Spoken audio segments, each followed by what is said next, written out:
les forces armées maliennes ont conduit une opération aéroterrestre dans la commune de Boré, non loin de Kona, région de Douanza. Au Kofeme Sibri, Temene, no Bena Desamne, Kalo Klesama, Sabama, Femenga Fentilaka, Kelenga Kunafuni, John Soro, Kunafunu Labarale, Okara Sababe, Fentilaka, Ulika Jodoke, a Ulika Jola, Dok, Medumana, Dok, Missanfalafe, we are Ulika Joke, Community Konana, Bofuma Kubore, Abe Kona Fanfani, Kona Manja Kosobe, Wa Abe Douanza Marala. Le bilan de cette opération fait état de 26 suspects interpellés, tous mis à la disposition de la gendarmerie pour enquête. Alors, koni mulika joint koni sen fait femme moi an woroi wolu koni mine sigana mala wa sigana ma nun fana ko o bedira femme anka gendarmerie mogoma. Au cours de la même opération, 10 sacs de silicate, engrais chimiques utilisés dans la fabrication des engins explosifs improvisés. Au ko femme boro tansa o koni menana engrais la engrais munun be no ni o keka alabara wala sabu mini munun da o mini nunu be glani engrais mi o de kundo ont été saisis. Également 49 sacs de riz, de 49 sacs de 100 kg de riz. Femme boro moloboro bina ani konontin au fanamina servant des zakats au profit des GAT ont été saisis. O femme ni molo nunu fane akum takatolo de dit terrorisme ko jagado au fanamina. Ce bilan correspond également et réellement aux actions menées sur le terrain, précisément à Boré, contrairement aux insinuations et désinformations apportées sur les réseaux sociaux, faisant état de 41 personnes arrêtées à Boré. 41 personnes à Boré, dont une trentaine ont été froidement exécutées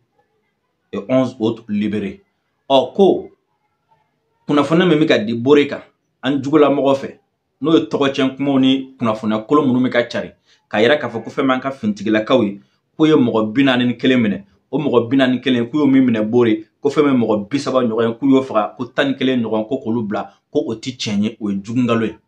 an yɛrɛ bɛ se ka min seereya opération bɛ ka kɛ waati min na ani Boré population y'an wele k'a fɔ ko nin baara bɛ ka kɛ anw fɛ nin waati na ka tɔgɔ fɔ ye ka fɛnw bɛɛ fɔ an ye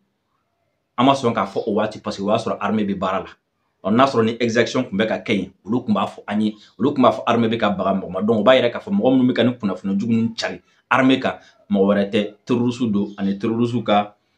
réseau. Les femmes ne se reconnaissent ni de près ni de loin dans cette information et apportent un démenti formel à cette tentative d'intox et de désinformation sur nos forces. O ko fɛn bɛ finitigilakaw ye olu kɔni t'u yɛrɛ ye na wa u tɛ nin kunnafoni u t'a lakodɔn kunnafoni mɛ ni la laɲini foyi tɛ a la ka lagosili ta ka ɲɛsin an ka finitigilakaw ma. Par ailleurs, ce samedi 6 décembre 2022, les femmes ont également. Par ailleurs, ce mardi 6 décembre 2022, les femmes ont également mené une opération d'opportunité dans la localité de Kita. O ko tɛmɛlen kɔfɛ fɛn min ye kunu n'o bɛnna décembre kalo tile 6 ma tarata ko fɛn min y'an ka finitigilakaw ye u ye wulikajɔ dɔ kɛ fɛn min ye Kita mara la n'o bi kilo 57 ani Nampala ni ɲɔgɔn cɛ Tombouctou région don wa na kɛ Kita ka ca Mali kɔnɔ. Le bilan de cette opération fait état de 1 combattant terroriste neutralisé et 8 autres interpellés. O ko wulikajɔ ye jaabi min di ko fɛn min ye terroriste kelen olu kɔni an ka finitigilakaw y'o bɔ baara la fɛn min ye 8 ye u ye olu bololaminɛ u y'olu ɲanama minɛ fɛn min ye marifaw ni marifakisɛw ni téléphone ni ani fɛn wɛrɛw ani GPS olu fana minɛna olu la. Les personnes interpellées ont été mises à la disposition de la gendarmerie pour enquête. Mɔgɔ minnu minɛna nin fana na k'olu bilala gendarmerie ka bolo kan fɛn min ye sɛgɛsɛgɛli k'o kɛ nin waati na an b'a dɔn an ka finitigilakaw bɛ baara la a zone kɔnɔ kosɛbɛ u bɛ dugu yɔrɔ la mais anw da tɛna maga a dugu tɔgɔ la an da tɛna maga opération kɔnɔko la tant que finitigilakaw bɛ baara la ni baara nɔgɔra waati min na jaabi ye min ye u na bɔ k'o di anw ma. Maliyɛnw o b'a to an bɛ don an ka sujet filanan kɔnɔna la an ka sujet filanan o ye jumɛn n y'a fɔ aw ye n ko kunnafoni cunna k'a fɔ ko tentative de coup d'état ko wulikajɔ dɔ kɛra Allemagne k'o bɛ fanga dafiri ko ka coup d'état kɛ Allemagne marabaw la a ka kalan buranakaw fɛ a ka kalan buranakaw fɛ hey ne bɛ min fɔ ye maliyɛnw n'an m'an wasa don Mali la an k'an wasa don Mali la farafinw bɛ min fɔ ye n'an m'an wasa don farafinna la an k'an wasa don farafinna la mun de la nin tile fila na ne bɛ ka nin kunnafoni ninnu di aw ma Europe kan c'est pour que aw k'a dɔn mɔgɔ minnu da bɛ anw na kala k'anw ma civiliser mɔgɔ minnu da bɛ anw na kala ko insécurité ba anw fɛ mɔgɔ minnu da bɛ anw na ko kala ko démocratie tɛ anw fɛ mɔgɔ minnu da bɛ anw na k'a kɛ n'a fɔ anw de ye mɔgɔ ye diɲɛ na gɛlɛya bɛ mɔgɔ minnu fɛ mɔgɔ minnu da bɛ an na k'a kɛ n'a fɔ diɲɛ na ni yan de kan ka ye ka to yen bɛɛ kan ka yɛlɛma olu fɛ n bɛ fɛ k'a yira aw la de aw ka bɔ a kalama k'a fɔ ko ɲuman min bɛ anw fɛ fo ka taa fɔ buru fiyɛra o t'a fɔ min ka ɲi anw na fo ka taa fɔ buru fiyɛra o t'a fɔ u bɛ yala yala de la anw da la dɔrɔn k'anw ka kojugu dɔrɔn de da kɛnɛ kan k'a kɛ n'a fɔ juguman tɛ kɛ olu fɛ k'a kɛ n'a fɔ a man kalan olu fɛ ni mɔgɔ min ma jateminɛ kɛ i bɛ mun kɛ i bɛ ban i yɛrɛ la i bɛ ban i ka sigida la i bɛ ban fan bɛɛ la f'i bɛ ban farafinya la i bɛ ban hali maliyɛnya la k'an de ye o y'an ni problème ɲɔgɔn na k'a sɔrɔ u bɛ fɛn fɛn fɔ an ma ba kelen b'olu fɛ a filanan ye jumɛn tuguni pour que k'a yira aw la k'a fɔ ko an bɛ kɛlɛ min na a bɛ ka kɔlɔlɔ de lase ninnu ma o de la ninnu bɛ fɛ k'an faga suko ani dugusajɛ ni ɲɔgɔn cɛ maliyɛnw depuis deuxième guerre mondiale banna a fɔ aw m'a fama k'a mɛn ou bien est ce que ne kɔni ka denmisɛnnin ne m'a mɛn k'a fɔ ko ninnu ko coup d'état kuma bɛ kɛ u fɛ fo olu yɛrɛ ka taga bɔ n'a ye k'a kunnafoniya di b'a yira k'a fɔ ko ça ne va pas u fɛ maliyɛnw kunnafoniya cunna sɔgɔmada in na a kunnafoniya so caman y'a di fɛn min Allemand u ka RFI ou bien u ka France 24 min bɛ farafinna n'u b'a wele ko Deutsche Welle DW a Afrique n'a taara yen a bɛ kunnafoniya in sɔrɔ yen o ko cogo di ko un coup d'état déjoué en Allemagne ko wulikajɔ dɔ kɛra ko ka coup d'état dɔ bali Allemagne la police allemande a opéré un vaste coup de filet pour démanteler le réseau d'extrême droite. Ce groupe est soupçonné d'avoir planifié des attentats. Ko fɛn min ye fintigilakaw n'u y'u ka polisiw ye ko olu ka wulikajɔ kɔni kɛra sababu ye ko fɛn min y'u ka parti dɔ bɛ yen n'o ye extrême droite ye ko olu kɔni tun bɛ labɛn dɔ la ko mɔgɔ yɛrɛ bɛ se k'a fɔ k'u tun bɛ fɛ ka attentat kɛ. En Allemagne, le ministre de la Justice a annoncé ce matin un vaste coup de filet dans les milieux d'extrême droite. Ko sɔgɔmada in na ko fɛn min Allemagne ka ministre de la Justice ye n'o ye Allemagne ka kasoge ye ko u ko k'u ye opération dɔ kɛ u ye wulikajɔ dɔ kɛ u ye jɔ fili la fan jumɛn fɛ u ye parti min bɛ yen n'u bɛ wele ko extrême droite ni mɔgɔ min bɛ Faransi dɔn Marine Le Pen ka parti ɲɔgɔnna o min bɛ Allemagne fɛ yen k'u ye jɔ fili ko jɔ fili kɛra sababu ye ko fɛn min ye mɔgɔ caman ye ko minɛ. Dans 11 des 16 leaders au moins Allemagne on va faire dans 11 des 16 États. Donc voilà. Que contre le pays, les forces de l'ordre ont opéré une razzia pour démanteler un réseau appelé Reichsbürger allemand est soupçonné de planifier des attentats, notamment contre le Parlement, et peut être même un coup d'État. On connaît féminin fintigla quand on oublie que joie. Ni Allemagne ta. Aba fam soit département tan woro, région tan woro ou bien état tan woro la. Tan kele wi wuli ka jɔ kɛ nin kɔnɔna la u ka parti min bɛ yen n'o ye extrême droite ye o mɔgɔw u y'olu de minɛ o mɔgɔ dɔw de minɛna olu minɛna ko mun kɛra parce que ko siga kun kɛr'u la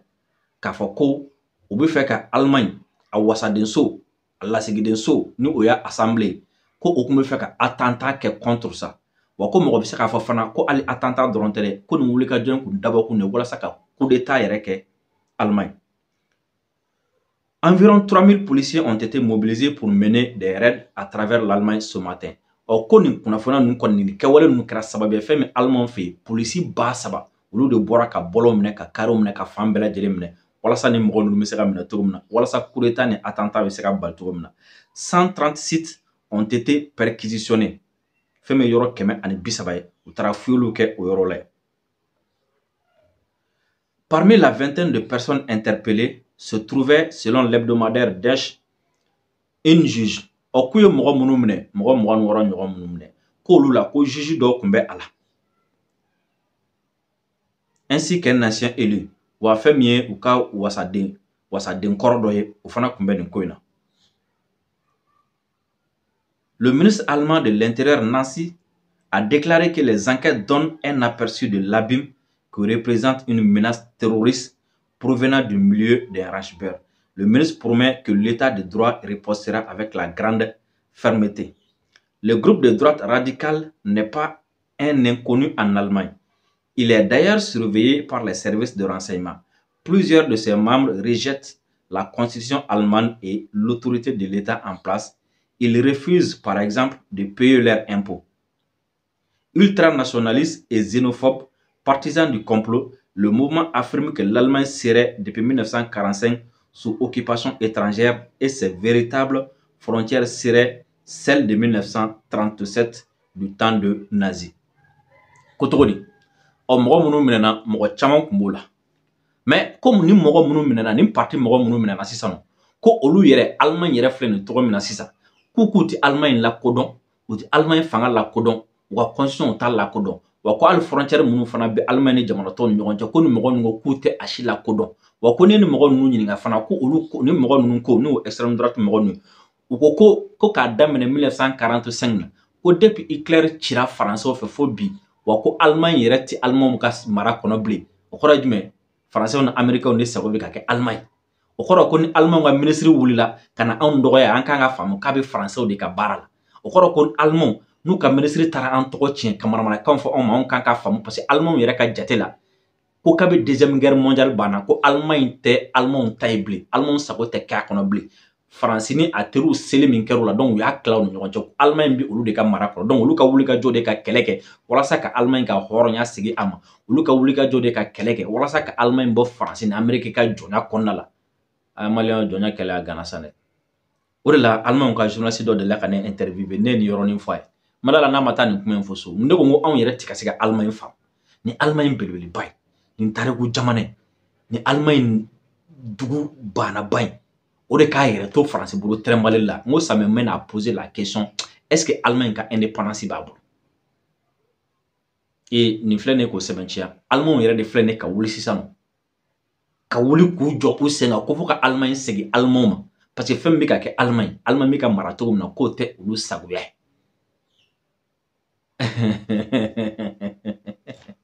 ne yɛrɛ min yɛrɛ nin kɔfɛ a b'a dɔn Union européenne citɔla don ala tɛmɛ OTAN citɔla don ala tɛmɛ mɔgɔ tɛ ka u ja tigɛ OTAN y'an fɛ Union européenne y'an fɛ ninnu bɛɛ citɔla don ala tɛmɛ u ye tɔɲɔli min d'an kan a bɛɛ segin u ma ala tɛmɛ an ka taga dɔrɔn bani attentat ni coup d'état ma déjouer an ka taga dɔrɔn bani Europe bɛ segin européen ma farafinna bɛ segin farafin ma ni ala sɔnna ma an ka taga dɔrɔn farafinna dɔrɔn tɛ dugukolo k'a kɛ n'a fɔ ko anw fɛ yan nɔ ayi kojugu bɛɛ de bɛ kɛ anw fɛ yan n'o de fɔ aw ye politique bunna kuma n ko ko bɛ kɛ anw fɛ yan kojugu la i b'a sɔrɔ ninnu de b'a bɛɛ daminɛ a bɛɛ sun bɔra ninnu fɛ maliyɛnw a filɛ nin de bɛ Europe bi Europe président bɛ sirannen don Europe président bɛ ja tigɛlen don pendant ce temps Espagnol bɛ carré kɔnɔ ko wura ka taa ka bɔ yen pendant ce temps Français bɛ carré kɔnɔ ko Macron ka démissionner o wagati kelen Allemagne bɛ wuli ka jɔ la ko fo ka coup d'état k'u ka jamana ɲɛmɔgɔw la